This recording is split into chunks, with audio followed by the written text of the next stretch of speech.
Down is in the offing. BRC are preparing this man for battle. Norbert Mikulis, pole position. And he's going to have quite an incredible fight on his hands. That is for sure. Gabriele Tarquini getting himself ready for dueling. I think there's many hundreds and thousands of people. That was a very eventful race. Yeah, it's the kind of race that you never know what to do. It's always the possibility to make the right choice, the wrong choice. So it's like a gamble, it's a Russian roulette, and you just need to play a number and see how it goes. You were very respectful, you played very well. Yeah, we are doing well. Now we need to get a podium. See ya, guys. P7, he begins. Off you go, Kevin. Thanks, Alex. Caught up with Kevin Chekon. I was going to say there are hundreds, thousands of people out there who are hoping that this is not Gabriele Tarquini's last race. But there's a genuine chance it could be. Well, at least the locals are enjoying themselves. That's one way to get down the straight. Fair play, mate. That takes some skill. Your motocross days, Matt, you could pull that off, surely. Yeah, not intentionally, but I could do it. I've heard Terry Grant's out there, actually. Is he really? Yeah. Oh, good old He Terry. gets everywhere, that boy. He really does. He is the world's most incredible motoring stuntman. He was in Saudi Arabia 2 to 3 weeks ago. Fair play. Big show, big event. Broke the world record for... A tricky one for you, Fred. You started with a drive shaft issue, then you had a drive through. Yeah, because of this drive shaft, we were too long on the grid, or the tires were not fixed when they were supposed to be. Very bad day so far. We had a really great quali for us. First one where the three of the qualis were constant, top 10. But yeah, it looks like we have pace, but no luck. So maybe now the third race, third time, good time. I don't know. Thank you. He's had a stinker, hasn't he, Fred Vervish? He had a chance to win that one from third on the grid, of course, and it all fell away. If you have a stinker these days, you should call it just a shedding. He's had a shedding today. Yes, I see your point. Because that's his, yeah. Yeah, it is. I can't wait till the two of you meet up again. I want to be a fly on the wall for that dinner. There's a chance you might be racing him again next year, of course. Well, I think Flash is he's looking at a lot of different options, as are a lot of the Audi guys. Back in the pits at the end there, Gordon. That looked like quite a tricky race for you. Yeah, there was quite a lot going on. The vision was really, really bad at the start of that race. It was probably a good call to stop it. Yeah, just a little bit of contact on all four corners, I think, but the steering was pretty bent, so it was worthwhile sacrificing to try and make it okay for this one. Now that you know the circumstances a little bit more, what do you anticipate for race 3? Yeah, it's going to be difficult. Obviously, stopped raining now, but it's very difficult to see any drying parts of the track. You know, it's almost blind out there, so we'll roll the dice. It's last round, and it's worth a big gamble. Is this your last race in WTCR? Who knows? It is for this year. Good answer. Very good answer. You see some things in the WTCR paddock, but I'm reminded by how much I love Gordon Shedden when I see him in an interview with Alex Legui, and I know that he's got a Tunnock's wafer on his racing helmet. Well, you can never be prepared enough, can you? Absolutely. You can't go motor racing without the Tunnock's wafer. You know that one, right? It's not the same without them. That's why we miss him. He used to bring boxes of Tunnock's down with him, and we miss him for that. Yeah. Maybe a third maybe a third Toka license just for the Tunnock's wafers. Paying for it in Tunnock's. We'll pay him in Tunnock's. He'll pay you in Tunnock's. You need to race drive next year, as you said. Always good to see Gordon. Still pushing, still smiling. This guy's putting on a show for the fans as well. Hafiz Yarin, MotoGP rider. 2.5 seconds roughly off the pace of the big boys. Within a second of the likes of Rob Huff, Gordon Shedden. Fair play. But was he that race? I don't think he was he? He was there or thereabouts. He was struggling a little bit for pace. But over the course of the weekend, he's done well. There's Douglas Koo. This is basically demonstration laps for the crowd, isn't it? The thing is, they weren't in the thick of it, so they don't have much to repair. So they've stayed out of trouble, and their cars work fine. It's brand new, isn't it? Yeah. I've always liked the Viper Naser livery as well. Looks very cool. 6 minutes until the pit lane closes. These guys just getting some laps in order to make sure that their cars work okay. Genuinely don't know how to call this, because you could get that feisty Latin temperament of Esteban Guerrieri just throw caution to the winds if he sees that there's a better start for Michaelis and just gone, do you know what, sod it, throw the boot in. It's happened. You know, you can't predict these things. You can't predict what drivers are going to do when their dander's up and they're in the heat of the moment. Michaelis is just doing what he needs to do. Good man.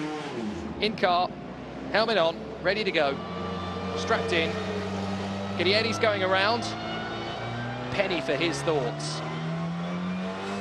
This guy's got to be ice cool. Hyundai versus Honda. Hungary versus Argentina. Norby Michaelis versus Esteban Guerrieri. Neither of them have won the world title. This is going to be special.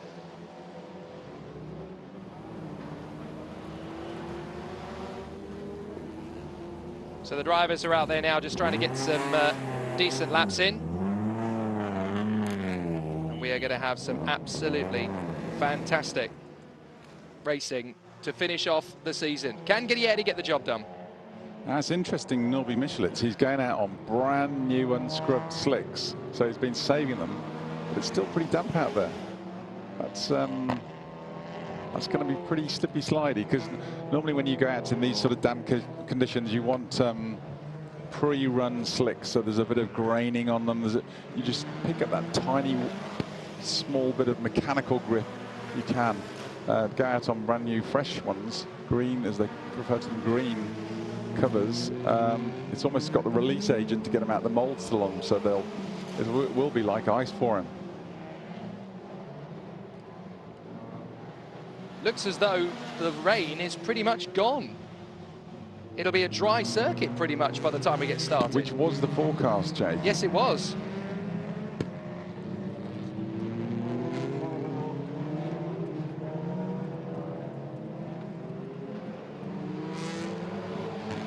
Well, this is going to be a fascinating build-up.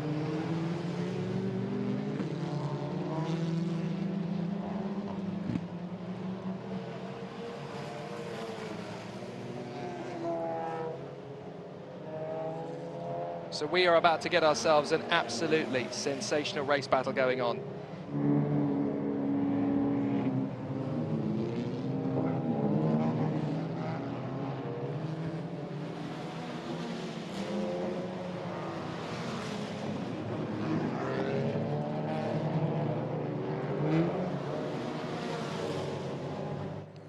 The pit lane closes in just under 3 minutes. Esteban Guerrieri, make sure that everything is tickety-boo on board the Honda. Attica, you're very much not getting in a car. What's going on? Yeah, in race 2 I was a bit unlucky. After the first red flag, and later the race I had a contact with Niels, and then afterwards I had a gearbox issue. So unfortunately I can't start the last race of the season. Yeah. As one Hungarian sets off in the mission for the title, the youngest man on the grid, Attila Tassi, sadly can't take up the start. That's a shame. What does your weather forecast say, Matt? Are we going to get any more rain at all? Just sort of studying it now, Jake. Probability. I think we might be through the worst of it, you know. It's certainly looking like we might have slick tyres for the last race of the day, last race of the season. There's still standing water, obviously. But by the time we go racing, that will pretty much all have burned off, I think, in the heat that we've got. If we don't get any more rain, I've got precipitation rate per hour is 0, but precipitation probability 27%. So there's a quarter of a chance we're going to get some. I'm looking at that picture and it looks like there is a little bit of spitting, but it's 29 degrees air temperature. I think we'll be all right. We might get away with it. We might get away with it. Who can say?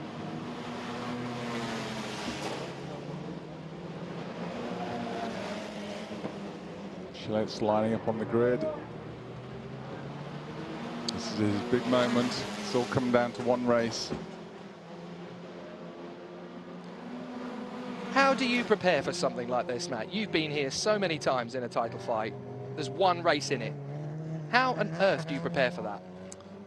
You stay emotionless about it. Literally, it's you just go through the motions of what you got to do, what's required, event by event, race by race, and you tick them off one at a time. If you get to the end and you got a result, then you can get excited. is the way I believe.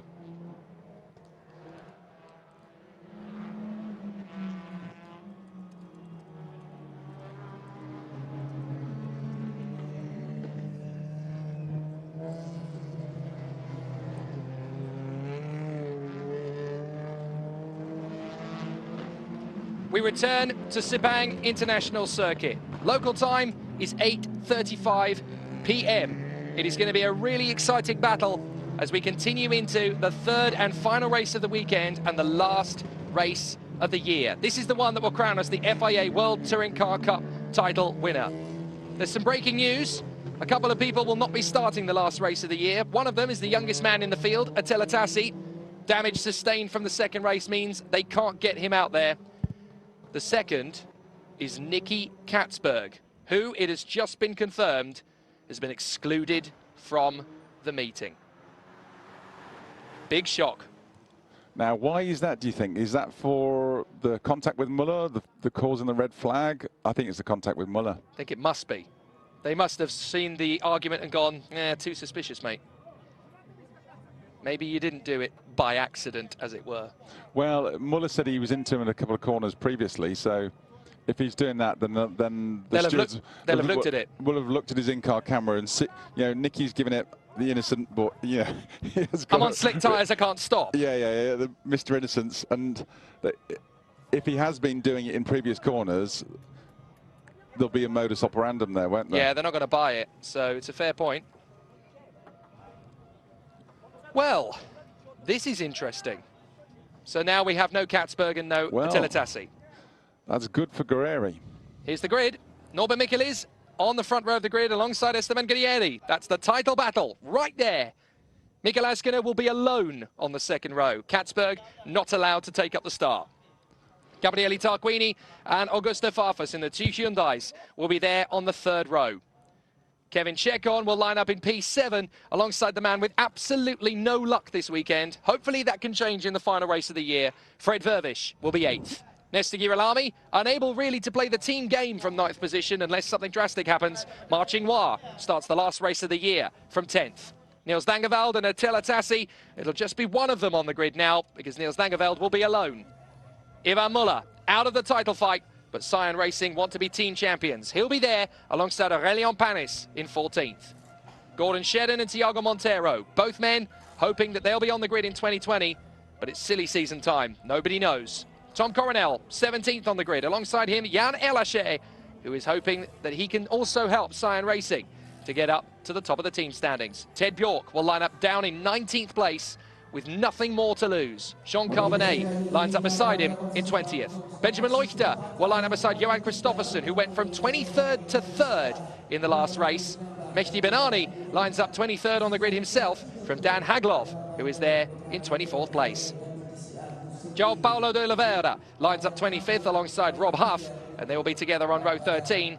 Andy Prio has to start back in 27th on the grid alongside the MotoGP star Hafiz Yarin, who is gaining more and more experience and gusto as the weekend progresses. The Malaysian hopefuls will be there on the back row of the grid.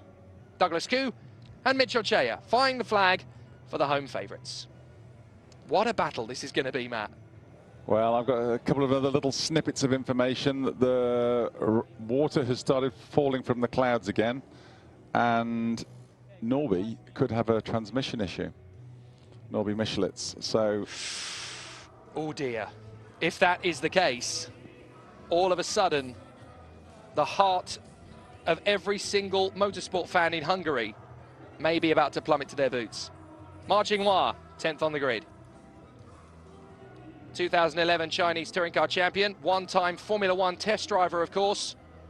And the young Chinaman with a great chance to bow out of what has been a very competitive season for him on a decent footing. He has been a race winner at Slovakia Ring earlier this year, 3 other visits to the podium.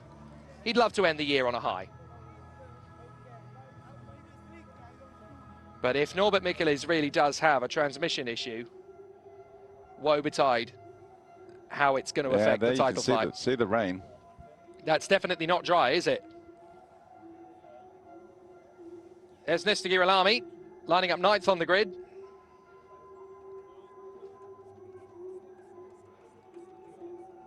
So Nesta Girolami has to line up from 9th position on the grid for this one. He's not going to be able to be in much of a team player position. Yeah, the problem for Esteban Guerreri is he's surrounded by Hyundai's. Bar Ascona, it's all Hyundai. So even if he wins the race, all the other Hyundais will move over for Norby. Well, that was the case, but Katzberg's not there anymore. Yeah, but you've got Farfus and Tarquini just behind him, where he was. True. So if they get into, you know, he can afford, they can let Esteban Guerreri go and Ascona go. Michelitz only has to finish 3rd, and there's no one around. He can do that. Very true. And then he'll have Tarquini and Farfus rear gunning for him. There's no one who. Verfish, I don't think is going to be in the fight. There is Hafiz Yarin, 28th on the grid. The Malaysian fans will be expecting a good result from him. But you're right, this is a very tough position for Esteban Guerreri to be in on his own. We're all crossing our fingers for this guy. He's pointing at the sky. Looks like it's going to rain. It already is. And Fred Vervish is on slicks, at least on the rears. But he needs a finish. He's done so much hard work this weekend. That's really going to compound his weekend if he's on slicks and it pours down now. He's really just going to get me out of here. Yeah. He wouldn't be able to get on the plane fast enough. I'm an Audi driver, get me out of here. Yeah. He wouldn't be able to get back on the plane home fast enough, would he? But Fred Vervish could do with a result. He's had no finishes at all this weekend. Not really. I mean, he crossed the line in the last one, but he was out of the points and he never had a chance of getting in them when he should have started the race from 3rd. He's had a sheddon. He has had a sheddon, as you've now coined. I'll tell Gordon you said that. Well, you'll tell Gordon you said that. You're not frightened of these things. I wonder how he'll take it. 8th position on the starting grid is going to be a very feisty competitor as they try and charge their way up. It's the other Alpha, Kevin Chekon. Always a contender this weekend. They've been fast, those Alphas. They've been very, very fast indeed. And Kevin Chekon, very determined that he can get one more podium out of this ultra-competitive season. That looks like a wet tyre to me on the rear. Last-minute change. Well, it's intermittent conditions again, which is a nightmare for decision making, because you're the devil if you do, the devil if you don't, and it really is put your finger in the air and go for it. Is it going to be a case of race 1 again, where we'll have wets on the rear and dries on the front? Could very well be. Very interesting. Kevin Chekon, hoping that he and Marching Wa will return with Romeo Ferraris racing next year in those beautiful Alfa Romeos. There is no other word for it. They look stunning. Speaking of stunning, what a fantastic venue this has been to end the year. We're going to add 2 more to the calendar in 2020, of course, because we're heading to Motorland Aragon in place of Zandvoort next year. And of course, we will lose Suzuka rather sadly, but we'll replace it with the brand new Inje Speedium, which is going to be at South Korea. Another new country to add to the World Tourer Car paddock. Augusto Farfus lines up 7th on the grid. Pressure on this man to a certain extent. Not to win, to be a good support man. I think he's got no pressure.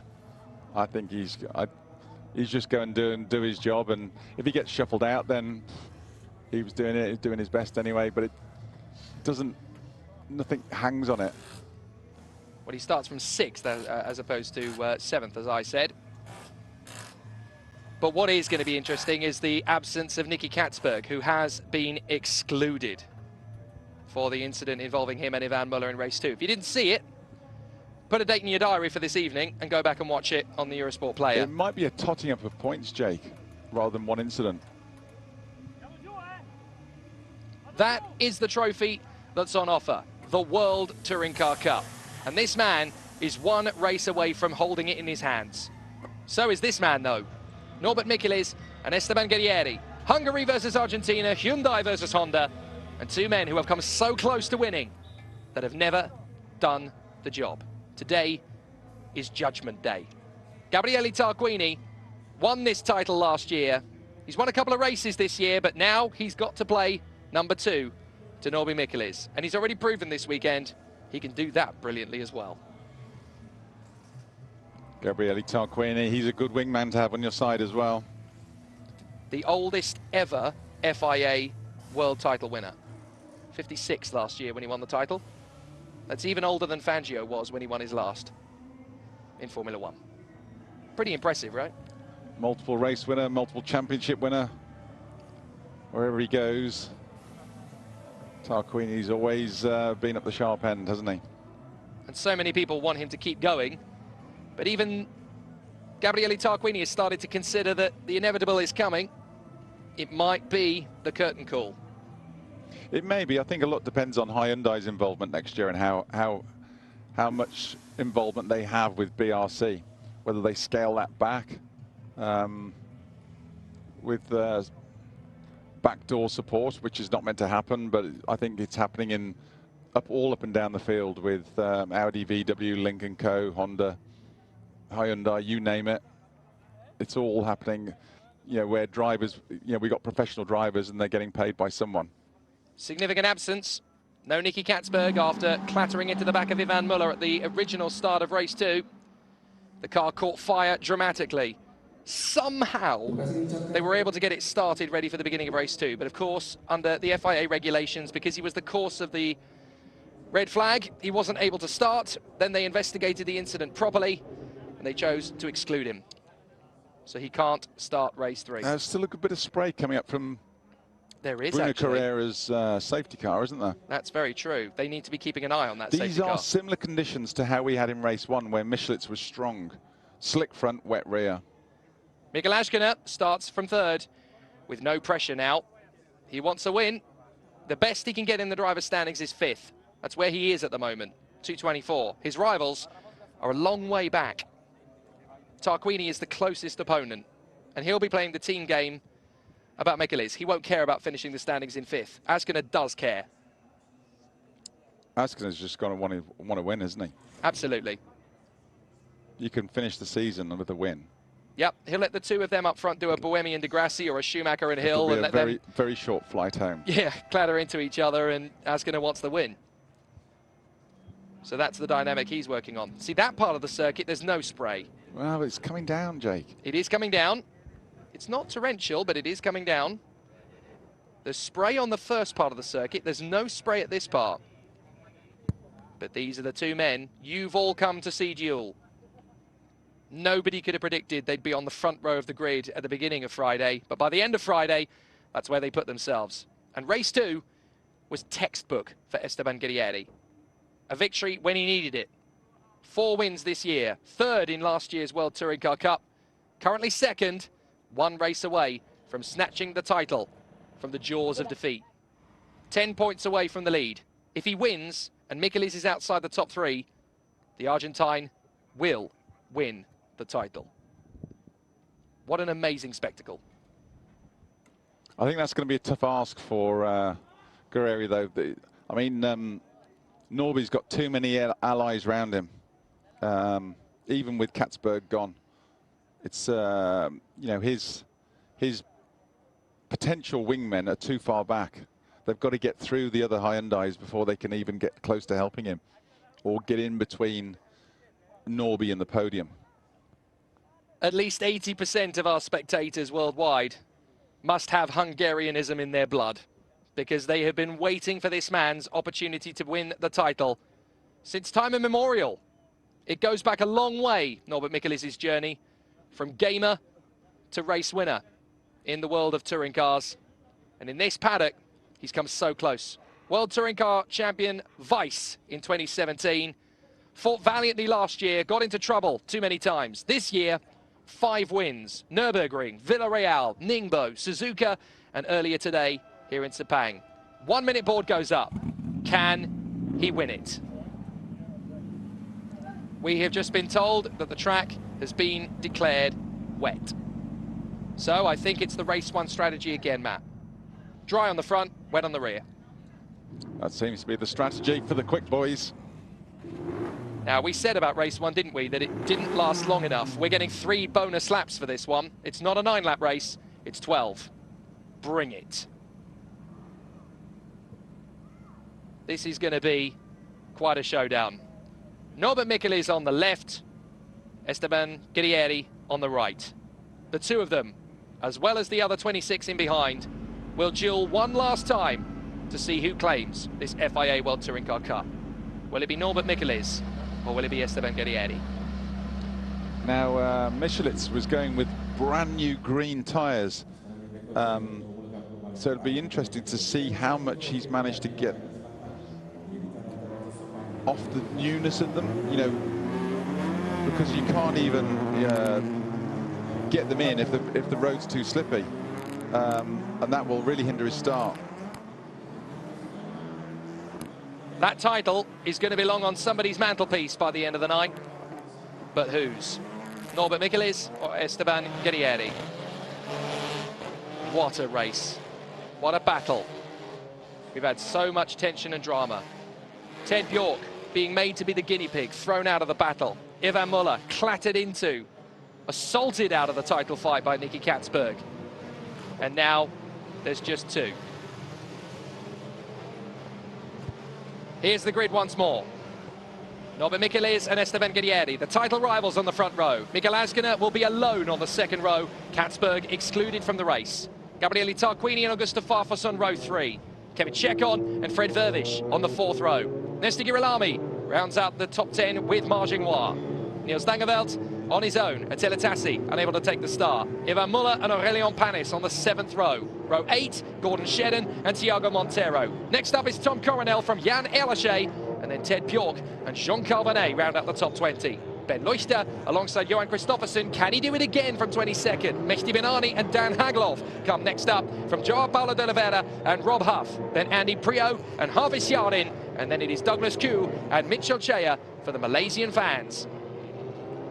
The 3rd race of the weekend, the final race of the year. Races in Malaysia has been a fantastic weekend. The FIM Endurance gave us a fantastic race yesterday. And even the F4 Southeast Asia and the Asian F3 have delighted the fans over the course of the weekend. But this is the race that they've come to see.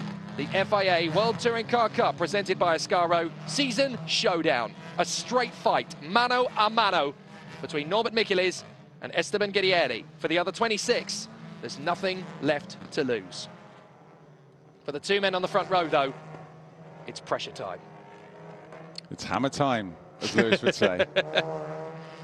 Who's going to be the most aggressive here? Surely, well, surely Guerrieri. The start so far, Guerrieri's been fantastic, hasn't he? He's been like a rat up a drain pipe. So he made big inroads in race 1 and in race 2. So, but Michelitz in these conditions was very solid all the way through in race 1. Wasn't really pushed, seemed to control it right from the start. If Michelitz can get away, then I say it's game on Michelitz.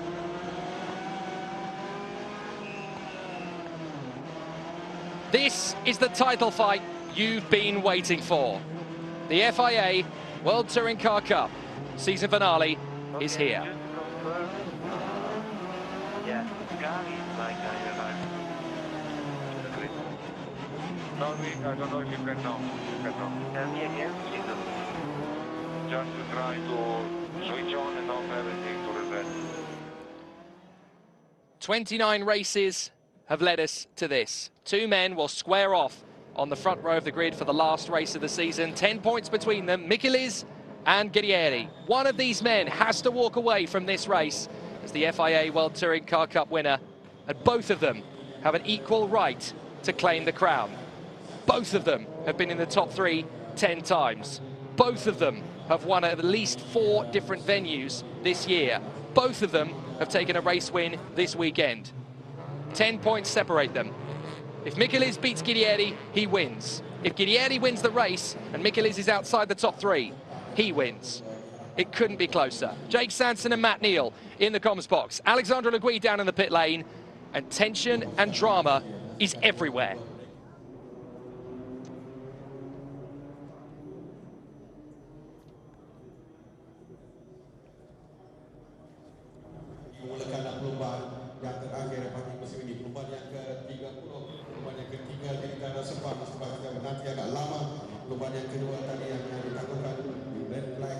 It's the last round of the FIA World Touring Car Racing Cup, presented by Ascaro, and it's the last race of the weekend. This is the race that declares us a world title winner.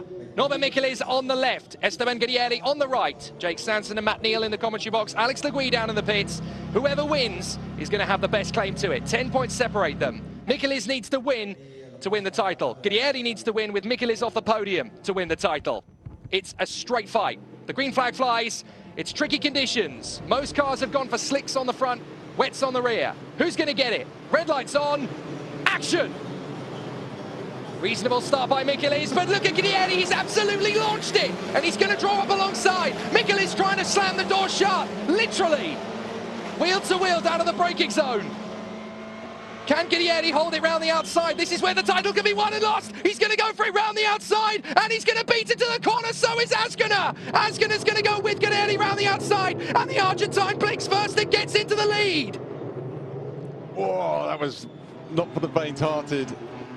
Norby just erring on the side of caution. It might be those brand new slick tyres just compromising a bit in the braking for the turn 1, and that's cost him. Well, now Norby cannot lose one more place. If he drops one more place, then Guerrieri's going to be the winner of the title. If it stays like this, Guerrieri is going to lose it by a single point. Here we go. Tarquini on the inside there as he tries to make the move on Vervish. And the stress levels are very high. Look at it. 1 point. 1 point if it stays like this. Kevin Chacon and Frederick Verfish lining up behind Michelisz now. Norby's got to go into attack mode. He's settled the car through the first couple of corners. Now he's really got to go for it. Look how close the title fight's going to be in the team standings. BRC could really do with Tarquini gaining a couple of points, and that is one of the VWs. I think that's Rob Huff. Rob Huff going wide there and managing to get back in. Here goes Farfus trying to chop up the inside of one of the Alphas, nudges him wide. And look, that telltale tyre stack has suddenly disappeared. It's not there anymore. Ivan Muller getting stuck in. Cyan want to win the team standings now into the hairpin, and the 2 leaders have gone for it. Where's Norby? Norby nearly loses third. He just about hangs on from Vervish. Tarquini's trying to get in there. Look at Kristoffersson. Kristoffersson's on him. Kristoffersson's come from 22nd again. And if Kristoffersson comes through into 3rd place, he's going to snatch the title from Michelisz. Guerrieri's going to take the lead of the title. Unbelievable. Kristoffersson through to 3rd. Oh. He's lost it. Can he catch it? My goodness, what a save from the Swede. Yeah, but Kristoffersson, if he's got this pace, he could win it. That is astonishing. From 22nd on the grid to 3rd. And Askin is going for the lead. Askin is going for the lead on Guerrieri. Marchinoir's got damage. He's trying to get back on, but there's no grip on the grass. What about Azcona? Watch for Azcona. He's going after Guerrieri. Into the final hairpin. Guerrieri's going to cover the inside line. Guerrieri's going to win the title by 2 points if it stands like this. But if Azcona gets through, then Michelisz is going to get it done again. Michelisz must be shouting for Azcona. Go on, go get him. Asconar's looking pretty racy, isn't he? It's, I'm sure the Honda boys are running down the pit lane. Final sector yellow flag. That's the last 2 corners. So something's happened. Are we going to get a safety car again? Round the outside, Guerrieri's trying to fend off Azcona. He's disappeared. That's Farfus. Farfus in the gravel. And that's at the penultimate corner. Azcona's going for the lead. Down on the inside of Guerrieri. If he gets it, Michelisz is title winner again. He's through. He's through. But Guerrieri's going to try and come back at him. He retakes the lead of the title. Azcona stands on it round the outside, though. He's not going to bail out. Wheel to wheel. Guerrieri back on the inside. He's going to win the title if he stays where he is. If Azcona gets through, he's going to lose it. Azcona's run very wide. He's got to stand back in. Oh my word. Pendulum swings back to Michelitz, Safety swings car! back to Guerrieri. Safety car! Oh, Don't do this to us. take a breath, take a breath. The drama is just fever pitch. How many times did the title just change hands then? 5, 6 in a lap and a half. And that's how it stands now. Well, Michelitz has lost one of his wingmen in Farfus now. He's down to one. Tarquini, whatever he can do to help him. There it is. Guerrieri is 2 points clear of Michelis. If it stays like this, Michelis is down to 4th. That's not good enough. If you are Hungarian, you are sweating cobs right now. Let's watch the restart. Oh no, this is the battle, sorry, between Azkuna and Guerrieri. This is when the title changed hands. Guerrieri's leading the title at this point. Azkuna goes deep round the outside. He takes the position. Got phenomenal grip in that Cupra, hasn't he? Just watch him carry it round the outside. Watch this. Dives back to the inside. And Guerrieri is in panic mode here. It's like, no, you don't. No, you don't. I have worked so hard. I am keeping this lead. Oh my goodness, though. Farfus has actually cost his teammate, a stablemate, I should say, a big chance to get this done.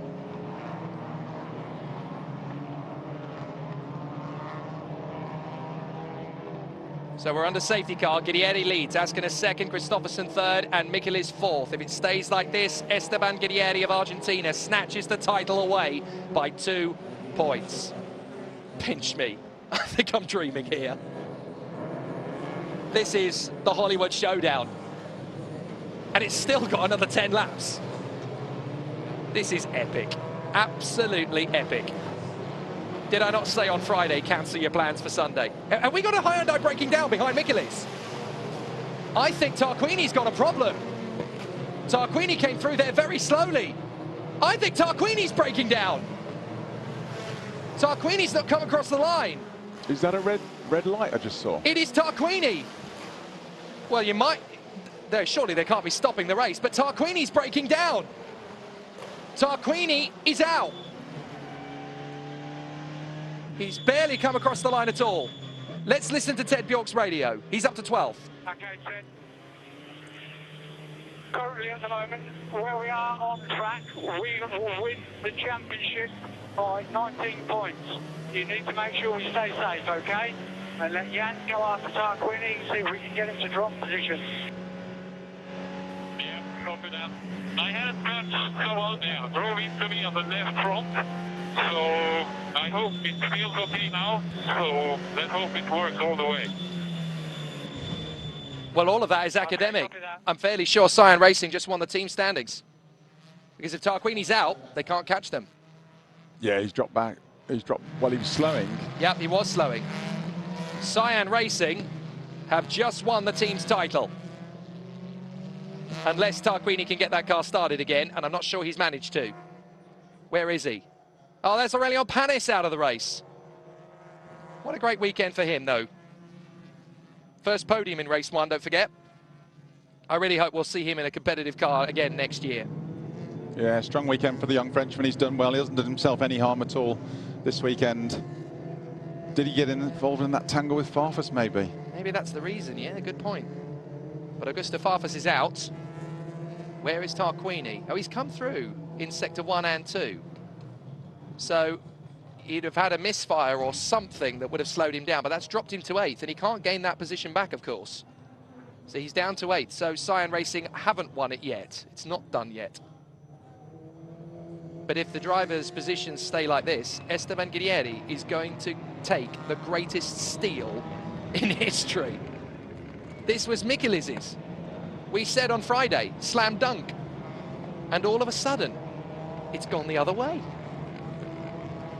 It's not done yet, but what a steal if he happens. Let's watch the start from Guerrieri. This is potentially the start that's won him the title. Norby holds him all the way down, and you think Norby's going to have the inside line, but then he's just too cautious into turn 1. Brake just that wee bit early, and then Esteban goes all the way around the outside and takes the Skona with him.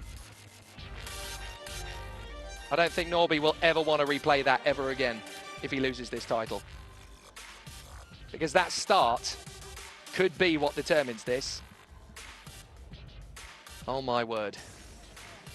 It's been quite dramatic anyway, but that just really intensified it. This is on board with Ted Bjork. Don't forget, he started a long, long way back, and now he's suddenly in 12th.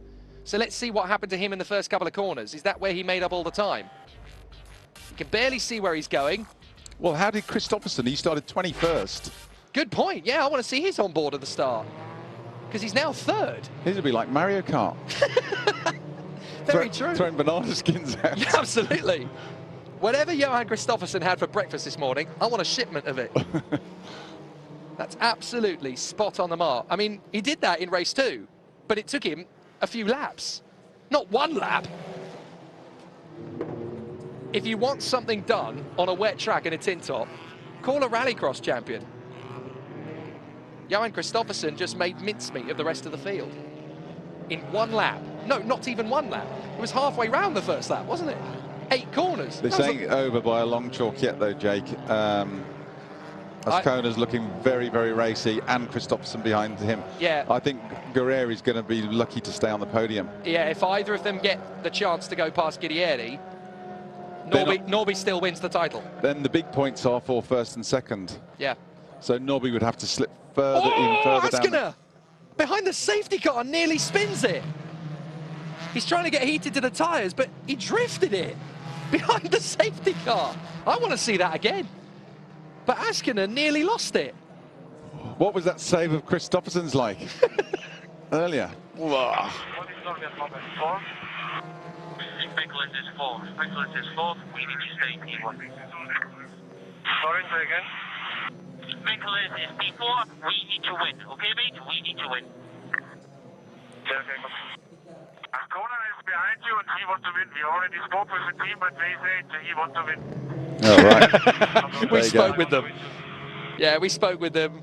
And we said, you know, what can we offer you? Can we offer you diamonds? Can we offer you jewellery? Can we offer you a holiday in Marbella? It'd be anything. Yeah, can we offer you a holiday in Marbella? No. Askinen wants to win. I'm not surprised, really. What are the relationships like between Honda and Cupra? Not rosy enough, clearly. Well, yeah. Just let us win. No, not going to let you win. This is fascinating. Safety car in this lap. 10 more laps of this. Bring it. So after the safety car period, this is going to be an amazing battle. Norby Michelisz lies 4th, behind potentially the new World Cup winner. Esteban Guerrieri leads. Askiner 2nd, Kristoffersson 3rd. From 22nd on the grid, he's 4th to 3rd. Askiner is not going to let anything stop him from a chance of the victory. Vervish is 5th, Czech on his 6th. Tarquini is 7th, not 8th. He's past Montero somewhere. That could come back to bite him. The safety car is in. So let's go racing. For 10 more laps in the 2019 season, and they're all running very wide. Are we about to see the most incredible race we've ever seen? Let's find out. We're back to green flag conditions. Kristoffersson slow out of the final turn. And Michelisz is going to go for him. If he gets through, he wins the title again. Well, Norby got an overlap there before they crossed the start-finish line, which actually I don't think is legal. Well, Kristoffersson ran very wide, and then he reined it back in. I don't think he was ahead of him by that point. He's having a go. Oh, he's going to force it on the inside line of Kristoffersson. Kristoffersson's still got the inside line, unless Norby tries to switch back. Norby, take it easy. Norby suddenly pulled his finger out, hasn't he? He's realised these guys are going to win the race if I don't get through. Andrea Adamo's been on the phone to him saying... Get on with it, get on with it. Kristoffersson runs very wide, too wide. And Michelisz really should have been a little bit more conservative, because that would have got him round and ahead of Kristoffersson. Guerrieri's lost the lead, though. Askiner's in front. Askiner takes the lead, and that means that Michelisz is going to be title winner again. So Michelisz doesn't have to do this. He just has to sit tight now. And he'll have spotted that Guerrieri is 2nd. They'll have done the math. They'll be telling him on the radio, Guerrieri's not going to win anymore. Look, Michelisz is back in front by 3. How many times is this going to change hands before the end of the season? Askiner leads. Guerrieri's not letting him go, though. Oh, here he goes. He's going to launch it. But has he got the car stopped? Yes, he has. Beautiful. Absolutely beautiful. But watch for Kristoffersson. He's going to come around the outside of Askiner and get into second place. Here he goes. He's going to try. He can't get there. So Guidieri again gets back into the lead of the title race. Whoa, this is not going lap by lap. It's going corner by corner. Here we go again. Oh, and a big problem. Guidieri gets nudged by Askiner onto the grass. He's going to try and come back on in front of both of them. Kristoffersson tries to switch back on Askiner, and Guidieri is fighting for his life in the lead of the race. Here comes Michelis, though, up the inside of Kristoffersson. If he can get past one of them, that's enough. Askiner brings it round the outside of Guidieri, and they are stalemate. That's Kristoffersson into the lead now. No, Third. Ascona. Ascona back in the front, but Guidieri's going to be livid with Askiner. Let's listen to Michelis. Okay, push. He's the last like that. Push, and that's exactly what he's doing. Kristoffersson now on the inside of Guidieri. They're struggling for grip in the final hairpin. Watch for Guidieri, though. Watch him on the switchback. He's going to get back past Kristoffersson into second, but it's not enough to win the title. He's got to close back up on Askiner. Michelis is the champion if it stays like this. I cannot believe that battle. That was so close. Forget Hamilton and Massa, 2008. People have been saying for years, it's never going to finish like that again. Yes, it is. It's going to finish better than that here. Oh, my word. Yeah, Kristoffersson's looking fast as well. Norby can just watch this unfold in front of him. Verfish doesn't look fast enough behind there. Who's coming up behind Verfish now? That's Chekon. Chekon, no. He's the fastest man on the track, though. Chekon is the fastest man on track. Here comes Kristoffersson. He's going to make the move on Guidieri, and if he gets through, that really does put the kibosh on it for the Argentine. Kristoffersson makes the move in a second place, and he's got him. So if you're Argentine, start praying. Start praying, because you're not going to have the same sort of grip. Look how far wide they're all drifting to get the grip. But Kristoffersson through in a second. Guidieri is down to third, and Norby doesn't even have to pass him. No, Norby can just watch it now. He can just sit there. But that title battle changed hands about a dozen times over the course of those first 6 laps. I've never known the like. I've never known the like. Not in touring car racing. Absolutely astonishing. And it's not done yet. Askiner still leads Kristoffersson. Here comes Michelis. He wants to make him really pay for it. Round the outside. Can he get there? He's got grip, but not enough. Let's listen to Guidieri. I bet he'll be very stressed. I'm losing power. I think I have gas in the fucking radiator. Oh, well, that trip over the cup. Oh, Michelis nudges him.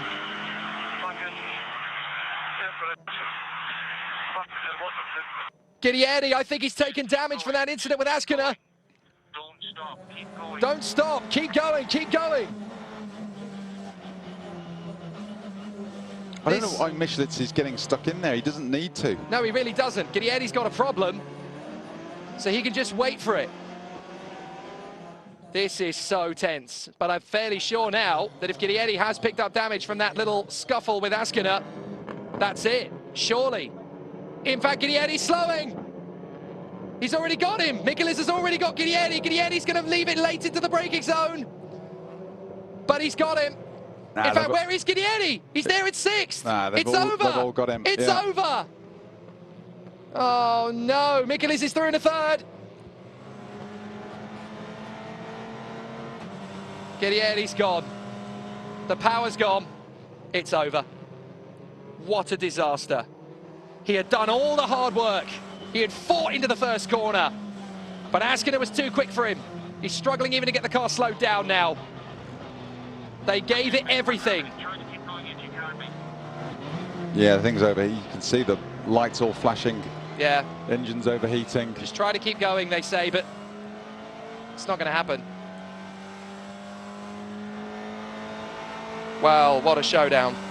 Shoot, mate. What's happening? Try to keep going if you can, mate. I know it's difficult. Just keep going.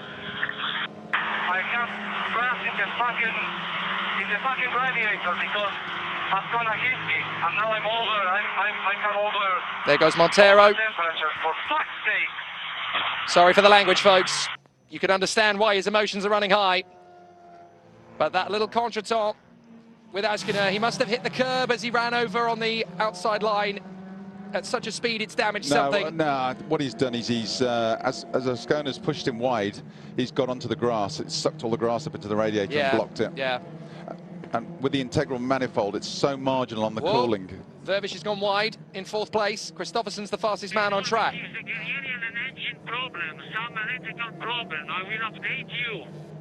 Don't tell him anything right now. Just leave him there. Let him get on with it. He doesn't have to think about Guerrieri right now. Vervish is now hustling him. And here comes Chekon. Chekon on the inside line now. He's going to get into 4th place past Vervish. But he's going to overshoot. And now Vervish is going to get him back again on the switch. And here comes Tarquini. The man's back for more. But Askiner versus Christopherson is for the lead of the race now. Less than a second between them. What a way to end the season. Andy Priono trying to get himself up the order as he now tucks in behind Nestor Girolami. But again, this is all about who can make the tyres work in these very tricky conditions. Guerrieri has way more problems than that. Just keep going, mate. We'll look for some miracle here. Just keep going. Don't worry about the engine. You're going to need more than a miracle. You're going to need Moses to come back and part the Red Sea again. Yeah, I mean, we're only just over half distance. He's got a good way to go yet. What a shame. You've got to feel for Esteban Guerrieri. He's thrown everything at it. He's driven like a champ. And it's all come undone. He's fought for it, hasn't he? Yeah. And he did so valiantly, with no malice. Just pure determination. A champion's drive, but it's all come unstuck. That means that Norbert Michelis is just 7 laps away from becoming the World Touring Car Cup winner. And he doesn't even need to be on the podium. And he's not going to be. There goes Vervish in a 3rd place. Vervish is through, and so is Chekon. Chekon and Vervish have both gone through. Well, hang on. They're waiting for a miracle. I will take a safe approach now. Okay, 7 laps to go, Norby. 7 laps to go. There you go. He'll take the safe approach. As long as he finishes ahead of Guerrieri, it doesn't matter where he finishes. He can be out the points. If he's ahead of Guerrieri, doesn't matter. Well done to both men. He doesn't even have to be ahead of him, Jake. No, because you're right, because essentially, if he doesn't score points, Michelis, then Guerrieri has to finish a minimum of 5th. Yeah, Guerrieri's going to be out the points before And long right now anyway. he's 10th. Well, right now he's 10th. After the first 6 laps, it's been a bit of an anticlimax in a way, but at least both men rolled up their sleeves and gave it everything. Pure touring car racers. Safety car out. That changes everything. You never know what can happen now, but we are under safety car. I can't quite figure out what the situation is though. Why are we under safety car? Who's disappeared from the fray? I think Marching Noir and Tom Coronel have disappeared. And that is Gordon Shedden. Oh dear. Well, Shedden's had a Shedden. Yeah, unfortunately that just sums Gordon's year up. That is his whole year. He's one of the best touring car racers in Europe. He really is. But it's just not happened in either season, unfortunately. He had a good run last year. This year, it's been a nightmare. But look at the driver's points now. It was 10 points. Now it's 20. All Michelis has to do is count down the laps. Doesn't even need the win. Into the pits comes Guerrieri.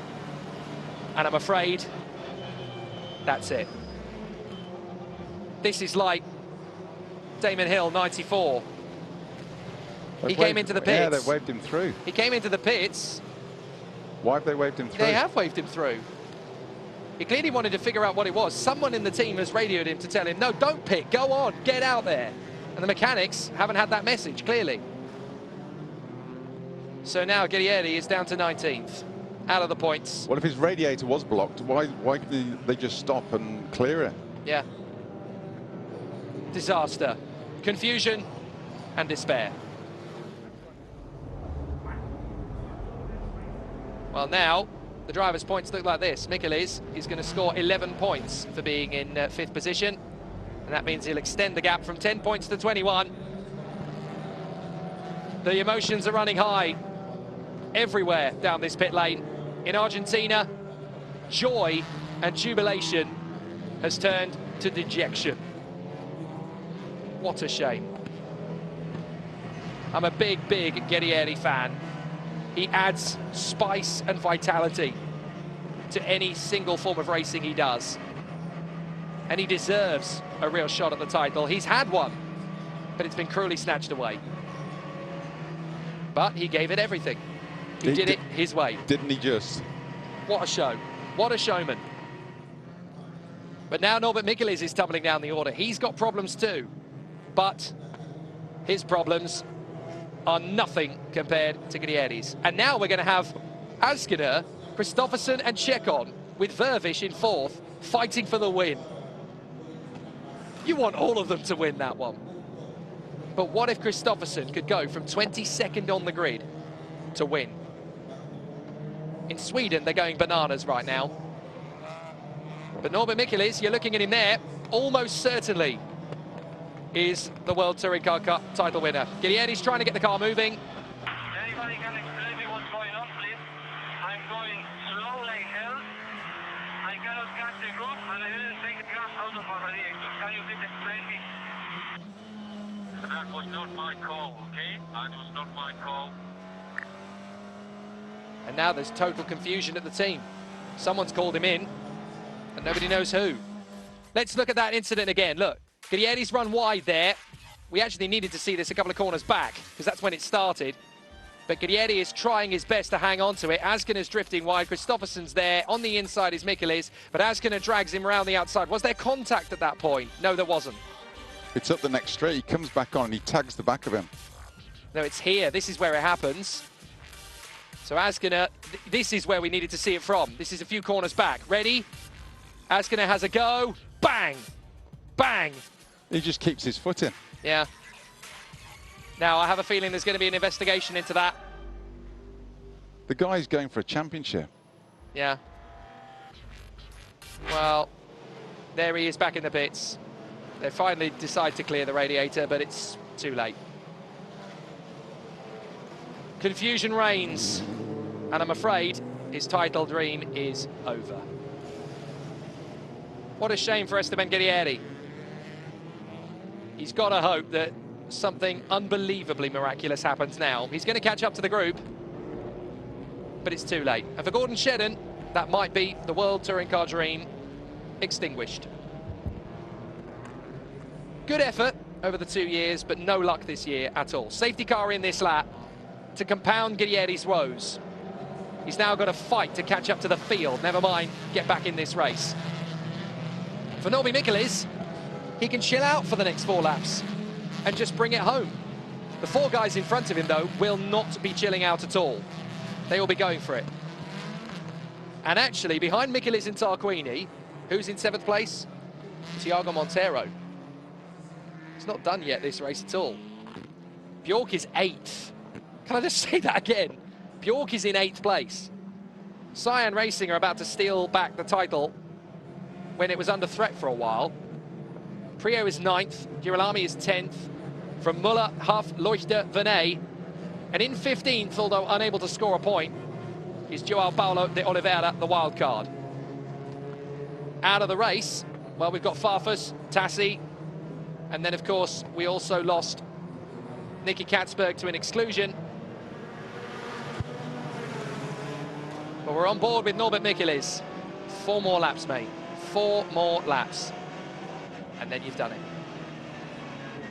What an amazing battle it was, though. Nail-biting to the last moment of it.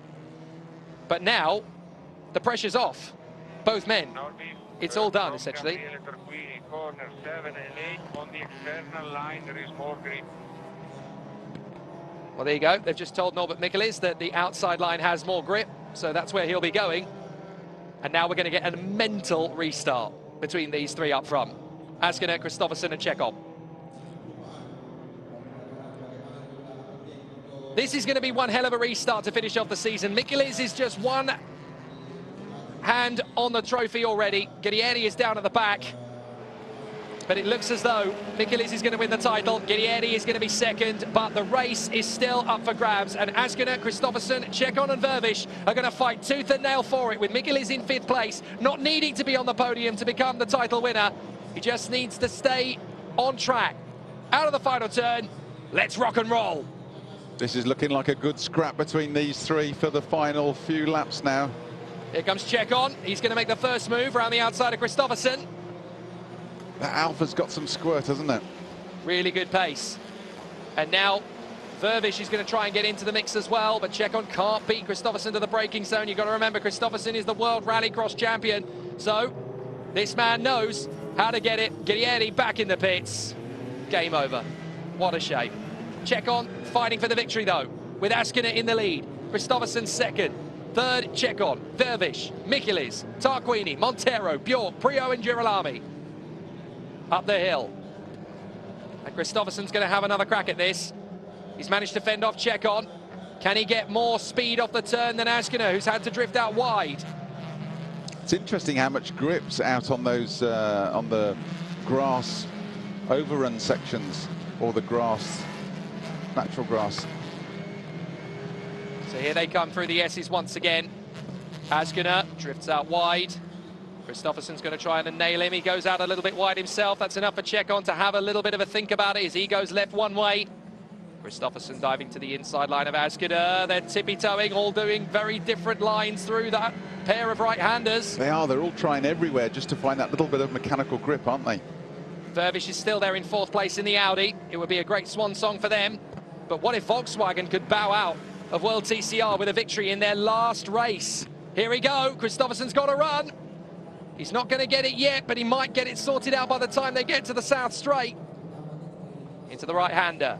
Watch Kristoffersen. He's going to eat the gap. Askiner's still there, hanging on to it in the lead. The Cupra running well. Down to the S's, through the left. Chuck it in. Run wide. Not that wide, Johan. But he's the one who's able to save it. Chekon's just taking it nice and steady. Askiner's going to slip. They're all going to slip. Both on the curving, just losing a little bit of grip. They get on that AstroTurf on the outside, though, and he just seemed to catapult off it. But Kristoffersen's got the better run. He's going to go to the right-hand side. That's where Askiner's going to place him. Down to the braking zone. Here he goes. He commits so much later than Askiner. Cuts back across. Can he hold it? No. He's run too wide.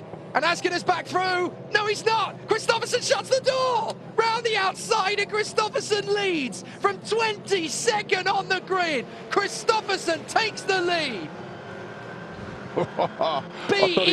Beautiful. That was amazing. Absolutely amazing. I've not seen a drive like that in WTCR for a while. It's not done yet, but if he wins it, drive of the season. It probably would be. I was going to say Guerrieri's drive for the first few laps, the fight he put up was the drive of the season. Yeah. But what Kristoffersen's, where he's come from and what he's doing. I mean, 22nd to 3rd in 1 lap. Half a lap, in fact. And now to the victory if he keeps it. But we're not done yet. Askiner still has Chekon all over the back of him, and they're both still reeling in Kristoffersen. 2.5 laps to go. Through the S's. Kristoffersen drifts the car out just slightly, but that's where he likes it, on the edge. Chekon now having a go. Through this section, he's got the legs over the Cupra there. Moving across to make sure the tyres are cooled down. He's got this nailed. And can I point out that Johan Kristoffersen has already got 2 wins this year, Nürburgring and Suzuka. He wants 1 more, and that would put him level with Ted Bjork, title contender, and Nestor Girolami. Here comes Chekon. Would that also find him 5th place in the championship? It'll be very tight. It's all about Askiner. Askiner's going for it. Askiner's found the line. He's also found some grip. Kristoffersen's going to beat him to the braking zone. Chekon's in there as well. What a dice. Keep this up, boys. Let's see what you can do in the last 2.5. Askiner sideways. Chekon's got the run on him through there. Can he hold it round the outside and then tuck back in for the switch? Oh, Askin has drifted too wide. But can he hold it? Watch out for the tyre stack.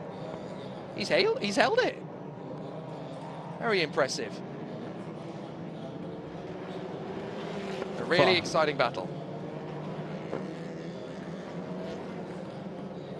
Be 2 laps to go at the end of this one.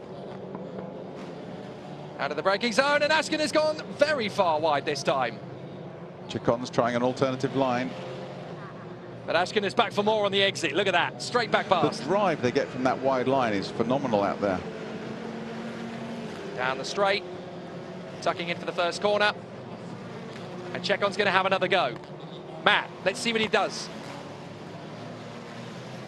That Alpha just hasn't got the braking capability of the Golf or the Cupra. He's tucked up on the inside though. Nicely done from Ashkenet to fend off Chekon. And now they've got 2 laps to go. Michelis is still 5th, by the way. Guerrieri is way down the order. In fact, he's just set purple sectors in the 2nd and 3rd split. He wants the fastest lap at least, but he's not going to get the world title. But that's now a backstory. There's Norbert Michelis in 5th position. Cruise control now for him. He just needs to do the last 2 laps and bring it home. What a season. 5 wins on 5 different circuits. Yeah, poor old Esteban Guerreri's back in 22nd place now, so he's well out the points. Championships going to Michelitz, whether he finishes or not. The real scraps at the front, though, between those 3. It's nice to see that both men gave it 10 tenths for a clean, hard, firm fight. Not a single one of them has played dirty all year, really. They've been absolutely on it all the way through the year. Whoops, that looked like, was that Tarquini going wide or was that Michelis going wide? I think it was Michelis. Manages to save it. Kristoffersson seems to get a bit of air, then Ascona brings it, just pulls him back in. It's a real seesaw at different points of the circuit. The cars and the drivers each have their strengths. Kristoffersson has done an absolutely beautiful job today. Twice he has come from 22nd on the grid to the top 3, and now it looks like he's going to win the last race of the year. If you'd have put money on him to win this race from 22nd, it would have been a smart bet, but you'd have got long odds. Nah, you wouldn't have had my money. Down the South Straight for the penultimate time, and Chekon can't quite keep up with Ashken now. Guerrieri's just set the fastest lap, a second faster than these guys. But it's too little too late, I'm afraid, for the Argentine. Full credit to him for being the fighter to the death. And he was never, ever going to surrender a chance to go for it. But he's not going to get there today. He'll have to try again in 2020. Last lap. And Johan Kristoffersson is about to pull off, in my opinion, the drive of the year. Esteban Guerreri, fastest lap of the race. Yep, 2:33.1. That's driving angry, isn't it? That's driving angry. Yeah, that's heartbreaking. It really is. He's worked so hard all year. He's been an exceptional competitor. He's been a great ambassador for the sport as well. But it just wasn't to be. Hyundai have taken a dent out of Cyan Racing's lead, but in their first year, Cyan Racing Linker Co are going to get the team's standings. They're going to get the title. Well done to them too. To put 2 men in the title fight in their first year with limited testing, that's incredible. Good job. But here's Norby, the pride of Hungary, flying the flag with brilliance and expertise. Finally, his dream is going to come true. But for these 3, well, we still don't know. Askin is sliding around. Chekon's trying to get the undercut. Kristoffersson, I think he's got this one. Chekon's suddenly found his mojo again. He's dropping back. I thought he might have burnt his tyres out, but he's gritted his teeth again, and he's straight back on the tail of the Cupra. Can he make the move into the hairpin? He's going to need to commit to it and make a big dive. Askiner blocks nicely there. Oh, was that Kristoffersson almost going off there? It is, yeah. Even was he just looking for grip? Might have just been looking for grip. He's gone very wide, losing the back of the car a little bit there, perhaps. But that's how he likes things, sideways. He does. Johan Kristoffersson from 22nd on the grid has pulled off without a shadow of a doubt the ultimate steal. He threatened to do it in race 2, wasn't quite able to finish the job, but Volkswagen are about to bow out of the sport as a factory entrant with a win. The tears are already flowing for the Michelis camp, and Norby Michelis is about to achieve something that has taken him 11 years to get done. Down the South Straight for the last time. Kevin Chekon will try one more trick on Mikael Ashkener, but I'm not sure he can do it from that far back. Johan Kristoffersen is about to win the biggest race of his season because it sets him up for a drive next year. Chekon's going to get the inside line on Ashkener. It's all going to be about the exit for the Spaniard. He's going to get the switchback, and he will take back second place. Kristoffersen is going to get the win. Brilliant drive from Johan Kristoffersen. Second for Ashkener, third for Chekon, fourth for Fred Verbisch, and in fifth place, Norby Michelis is the 2019 FIA World Touring Car Cup winner. At last! At last he's done it! Over a decade of hard work. The man has gone from video games on his sofa to the king of the hill. Remember this moment, because he'll be the first of many.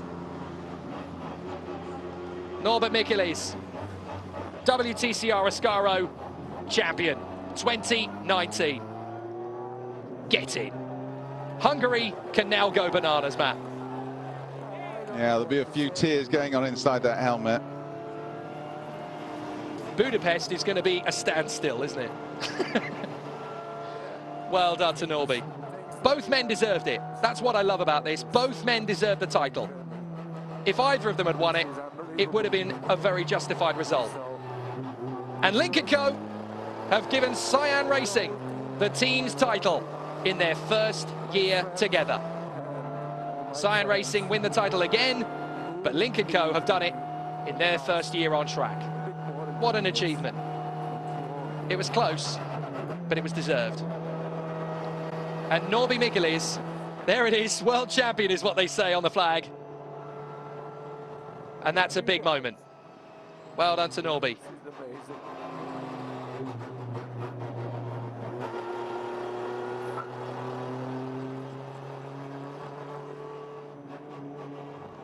He can't say anything. Fair enough, mate. Lost for words. It's a special moment, Matt, for any champion. Yeah, but I think you'll see a release of emotions when he gets out the car. I don't know what to say, to be honest. It's just a dream. I'm very happy.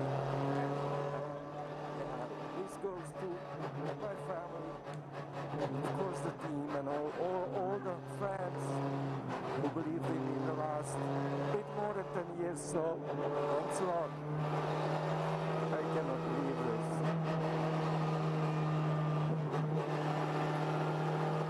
He'd won it, he'd lost it, he'd won it, he'd lost it, he'd lost it, he'd won it again. I mean,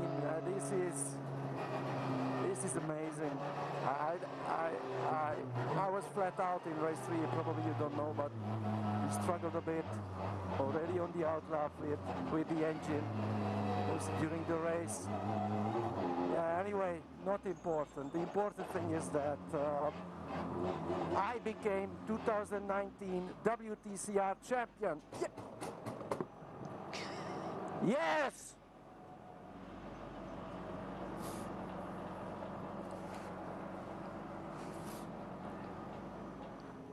A very special day for Norby Michelis. A very special day for the sport. And I think from on high, Daniel Fossell, who very sadly left us yesterday, who without TCR probably wouldn't be in the healthy state it is. Very much missed already. A wonderful character. He'll be looking down on this with a glint in his eye. Wonderful. Your new champion, Norby Michelis, at last. The gamer turned racing driver put on the show to end all shows. He is the last TCR champion of the decade. What a hero. And that word has never been more fit.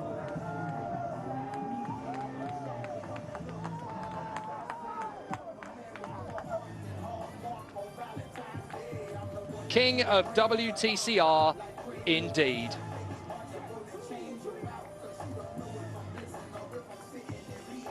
Brilliant. That flag almost stayed in the truck, didn't it?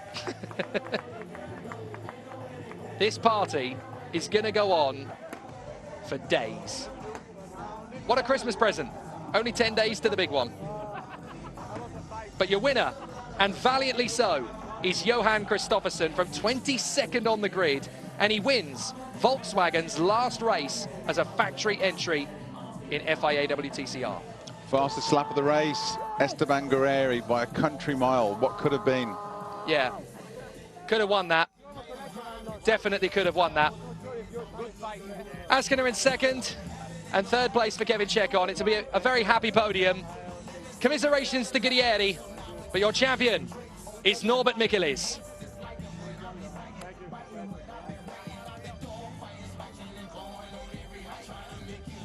Well, it's been a dramatic day at the races here at Sepang, but the third race couldn't have had more drama. The title fight changing hands over a dozen times in the first 7 laps between the two men who have made this season a spectacle. Esteban Guerrieri versus Norbert Michelis was magnificent from the off. But it is the Hungarian who emerges as the winner of the title, and in fantastic style.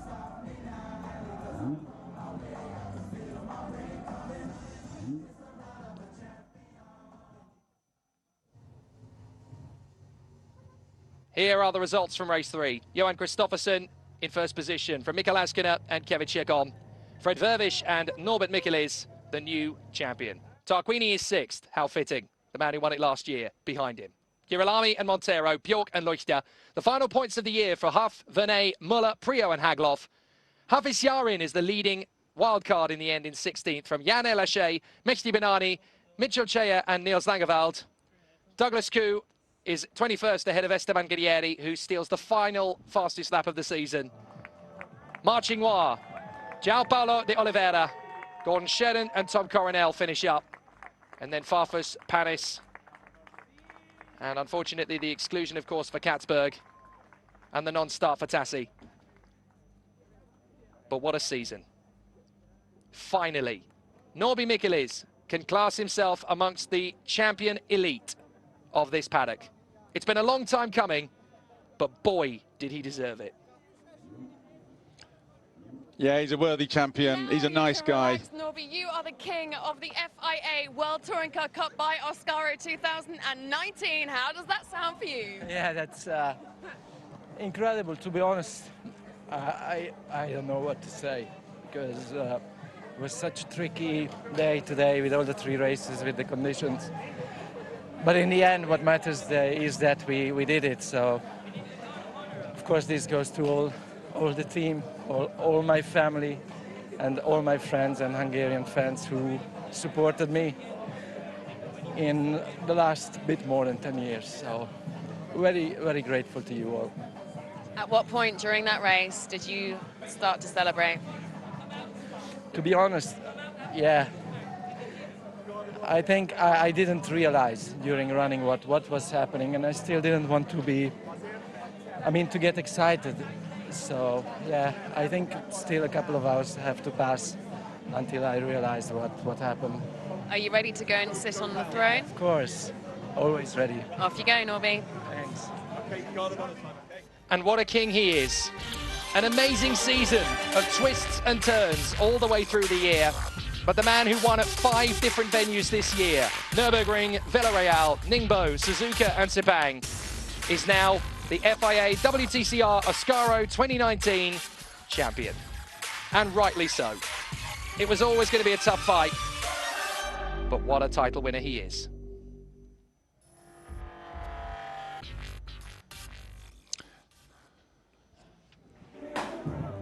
Here's Norby. He's one of those guys, everyone just likes Norby. He's one of those humble guys, gets on with the job, serious about the job. He's come from low beginnings, all the way up through the ranks fought hard all the way, and it would have been a fantastic story to see Esteban on the top of the step, but both were equally worthy champions. It's great to see Norby from being the bridesmaid before to finally come and pick up this piece of silverware. He will be a god in Hungary as well, as you say. Oh yeah, he is a rock star there now. Red carpet treatment on all the Christmas specials in Hungary for the next 10 days. And what's the betting that he's going to be the one who sets the fireworks off in Budapest on New Year's Eve? He is now a national treasure.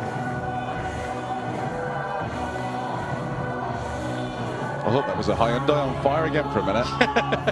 He certainly is. He is on fire at the top of the sport. Looks like they've pinched Francois Ribeiro's seat there. It does a bit. Out of his office, yeah. Fireworks, Malaysian princesses, and Queen. King Norby. Doesn't get much better than that, does it? Just needs a crown now. That trophy will do just fine. What a legend he's going to become. A brilliant way to end the decade. Touring cars on the world stage has had some amazing drama in the last 10 years, but nothing has quite been able to compete with that. What a showdown. Can you remember the last time a world title changed a dozen times in 7 laps? There's your confirmation. With 370 points, Norby Mikkelis is the king of the hill. Guerrieri, a valiant vice-champion. Muller third from Bjork. Askiner by 1 point snatches 5th from Kristoffersson, who finishes his first full season in WTCR, 6th place. With the drive of the season, in my opinion. Try and argue it from me. Tarquini 7th from Girolami, Erlache and Vernet. A brilliant season. But the team's title goes to Cyan Racing. In their first season of competition with Link & Co, they win the team's title. What a great year. So many highlights to reflect on. So many brilliant races. And a worthy king. It's only when you see that trophy this close up you realise how big it is.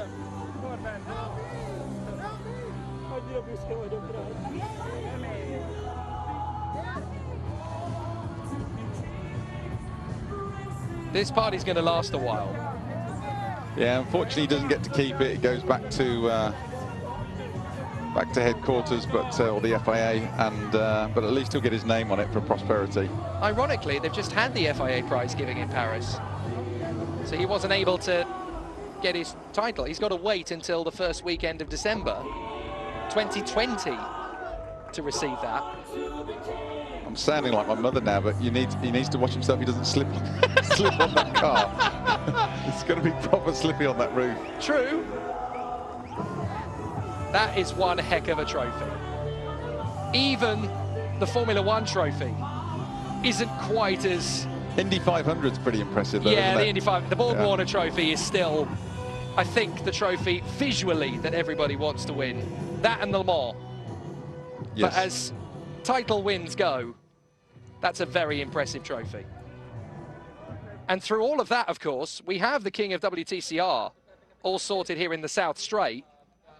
Meanwhile, over on the North Straight, there is still a podium ceremony to be had. And that is going to be Johan Kristoffersson, Mikael Askiner and Kevin Chekon, who will finish the year in fine style on the podium.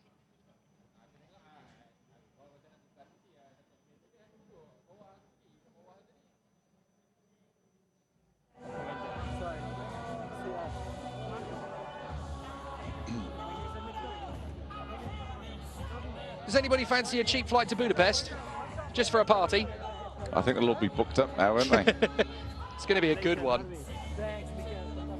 Budapest for New Year's Eve sounds like a pretty hot place to be. Another win for Johan Kristoffersson. You drove like an absolute machine. P22 to P1, Johan.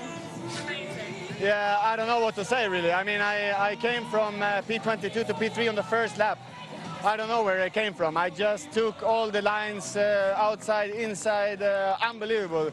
And then, yeah, I don't know, the car felt really good. And then from there on, I was really fighting every lap to squeeze out every 100th of a second of the car. And I didn't want to get past Ascona too early because I knew that he will have a slipstream on me, and I was really slow on my own. So once I get past after the safety car, okay, say now I have to go for it. So I took all the risks in the world, and to be honest, now I'm feeling very, very exhausted after this race. Did you enjoy it?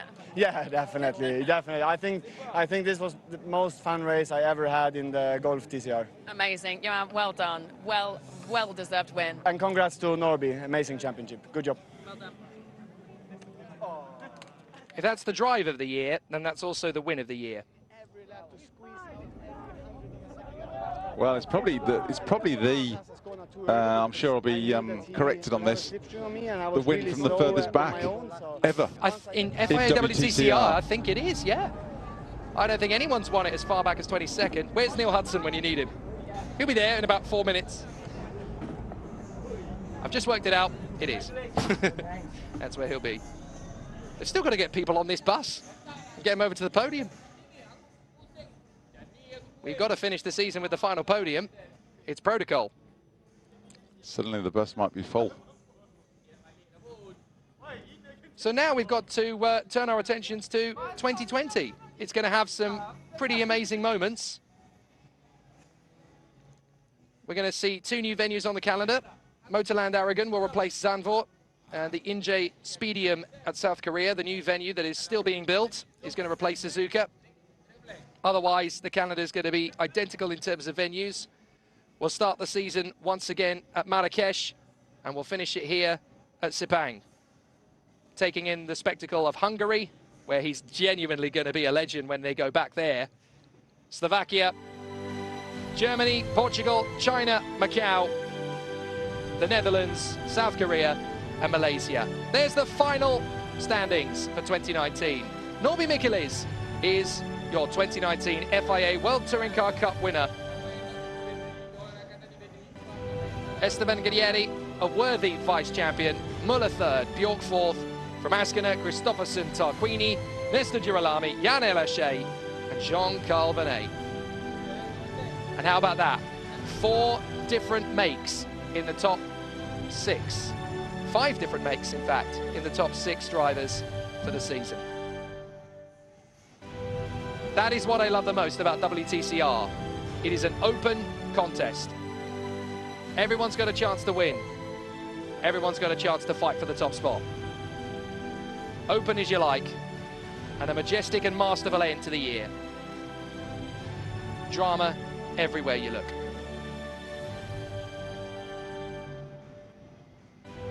And of course, as well as the driver's points, in the team standings, Cyan Racing Lincoln Co. have emerged victorious after an amazing season.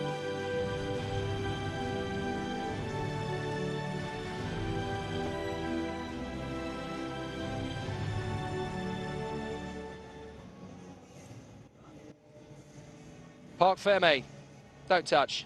Esteban Guerrieri has well and truly left that car standing. But let's not take away what he did. He's been a true hero. He gave it everything. Absolutely everything. If he'd have won this title, it would have been richly, richly deserved. He came so close. His start was exemplary. But sadly, it just wasn't to be.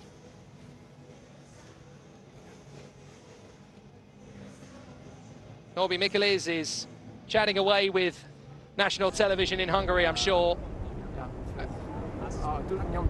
as he now becomes effectively Lewis Hamilton back home in Hungary. He's their golden boy. Well, he's probably got a few more championships to win before he catches up with Lewis, but he was a bit of a superstar in Hungary before this. And I can think that was just be catapulted now. He will be uber star status. And he's just a nice guy. He's a genuinely nice guy, down to earth. So it's lovely to see him, you know, get on that top step of the podium. And it strengthens his hand in negotiations, which are still ongoing for 2020 and drives. So now the next conversations have got to be who's going to be racing for who in 2020. That will emerge over the course of the next 4 months.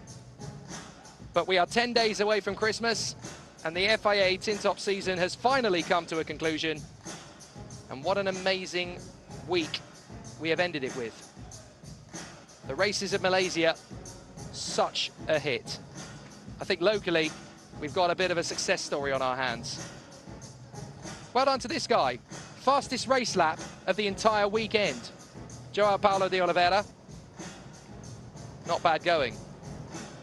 I think, actually, Jake, you've got to say, you know, we're coming in here with Norby with a healthy points advantage, and after qualifying with the pace of the Hyundai and everything, you've got to say, bravo Honda and Esteban Guerreri for, you know, they have made this weekend spectacular. Yeah. You know, it could have easily been a given for Norby, Michelitz and Hyundai, but Honda they really sort of, they took the fight to them, and they did it, and they were spectacular along the way, and they've made this weekend what it is. And you could not have asked for a better showdown. You couldn't have written that. If you'd have tried to write that, people would have said you were being farcical. It's too glittery, it's too unthinkable. But they went and did it. If you're going to go down fighting. Too right. And that's what they did. They, you know, unfortunately, you know, Guerreri, he's not going away with the big trophy, but he can walk away with his head held high, very high indeed, as all the guys at All Inkle and Honda. And knowing Esteban Guerreri, this is just going to spur him on for another crack at it in 2020, and he'll come back stronger. Well, let's hope so. We don't know what the status with the Honda teams is next year, and with All Inkle continuing, there's question marks over that. So he's been great to watch all year. In his, he's really been spectacular with his racecraft and his speed. So I very much hope he stays in the championship, and he stays with Honda to take the fight to him next year. These guys have been spectacular. Cyan Racing Link & Co. First year with the partnership, and they only went and won the team standings. Several of these teams, of course, will not be here next year. WRT are walking away. Audi and Volkswagen, as factory concerns, are walking away too. So it's all changed for 2020. And I, for one, am very keen to see who ends up where and in which car. Pound for pound, in terms of value for money, you definitely get a good show with WTCR. But as Tom Coronel told the press earlier this week, he's pretty much convinced that it's going to be a full grid next year and that he's going to be on it. The rain comes down at Sepang, but the party is going to go into the short hours. It is now 10 p.m. roughly, 5 to 10 local time. And it's going to go on for hours. It's going to go on for days, isn't it? Well, there might be a few sore heads on the flights back. There might be a long journey home for a few of them. But the patience of the crew here is going to see one more podium. Yay. Driver of the year is a tough one to call. I'm going to put in a vote for the likes of Askiner or Kristoffersen. 5th and 6th in the standings. They were the fastest drivers this year for both Cupra and Volkswagen. And they've been absolutely brilliant, haven't they? They've really put on a good show all year long. Well, I mean, the impressive thing about, you say Kristoffersen, the impressive thing about him is the Golf hasn't been the weapon of choice this year. He's got some good teammates with him, and I think, is Huffy winless this year, or has he got one? He's winless. Yep, winless. And to get 3 wins when Huffy's not, and luck runs with you, or it doesn't run. I don't think it's run with Huffy this year. I think it's worked against him. But he's been a spectacular element, hasn't he?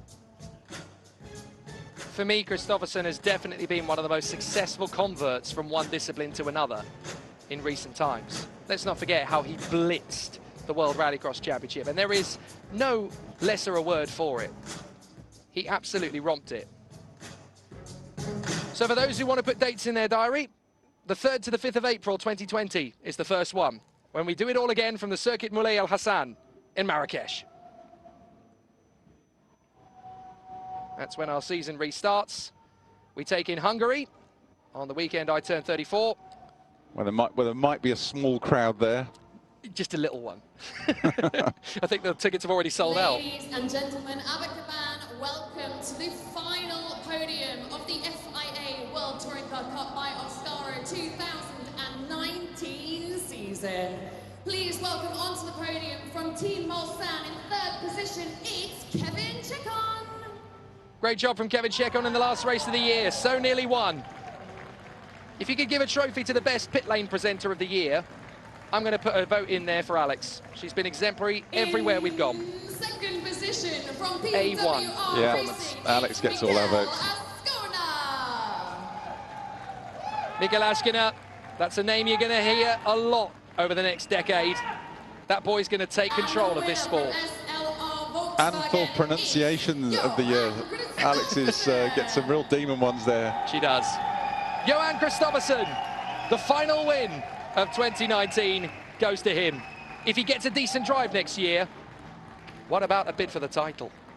It could happen. Representing the winning team, SLR Volkswagen, it's Jean-Philippe Nicolas. Volkswagen bow out at the top after a very difficult year. That speaks volumes. They never, ever go out without a fight. Now the national anthem for both Johan Kristoffersen and SLR Volkswagen.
A wonderful podium to round out the season. Three very incredible drivers to the world of tin tops who will take us into the next decade as the three men who could potentially become the future of this sport. Kevin Chekon, Mikael Askiner and Johan Kristoffersen. We could be talking about them in the same light as the Tarquinis and Mullers of this world, or even the Matt Neals. International Circuit, Dato Ahmad Ruslan Ahmad Ghazali will present the second position trophy to PWR Racing. Wonderful to see a race where the three leading drivers are just fighting tooth and nail without any bravado, any pressure on their shoulders. They just wanted to go for it. Yeah, you say about Kristoffersen and where he will be next year. He is, you know, he soaks up pressure, doesn't he? He thrives on it, and that might be a little bit of his rally crossing background. But I would imagine whatever motorsport VW do with electric or with hybrid, or I'd be surprised if they don't want to try and hang on to him, because he's a spectacular racer. You know, he's a multiple world champion in rallycross, and it's only for the fact that the Golf hasn't really been lucky with the BOP, the way it's worked this year, and you know, it's been very difficult for them to win races, never mind challenge for a title. So he's done a spectacular job, and I hope we don't lose him from WTCR, but you know, it'll be interesting to see what VW do with him going forward. If he wants a top-level drive next year and he doesn't get one, as far as I'm concerned, it will be a travesty of injustice. He's a wonderful bloke and a great future star of this sport. Having conquered one, he could conquer another. Your company, Matt Neal, has been fantastic once again. I've really enjoyed this. It's been an amazing showdown, and I can't wait for us to do it all again next year. Back in the warmth again, 29 degrees. Back to Morocco we will go in April, where the season will kick off. I'm sure Martin Haven will have come out of the winter sports to come back to you for the first round of next year, and normal service will be resumed. But from Alex Lugui, from Matt Neal and from myself, Jake Sanson, what a way to end the year in the FIA World Touring Car Cup presented by Ascaro here from the races of Malaysia. Let's do it all again next year, shall we? Your final standings. Norbert Michelis is your winner in 2019 from Esteban Guerrieri, Ivan Muller and Ted Bjork. Mikael Askiner is the best of the rest, just a point ahead of Johan Kristoffersson. And in the team standings, it is Cyan Racing who clean up.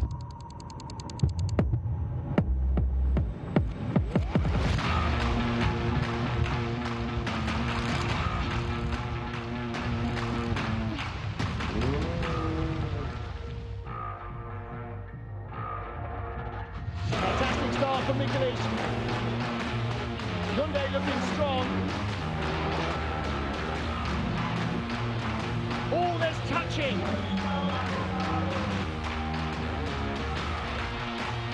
Yes, Norbit, what a win.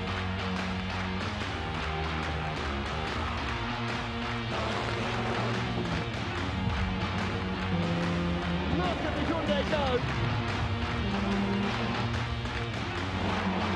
What a win for Hyundai.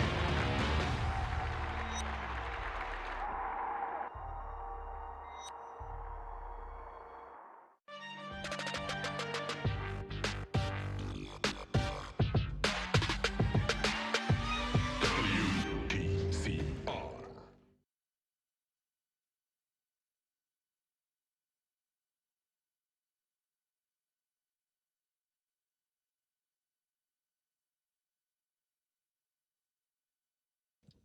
Thank you, good work. Merci bien. Thank you for everything, guys. Great end.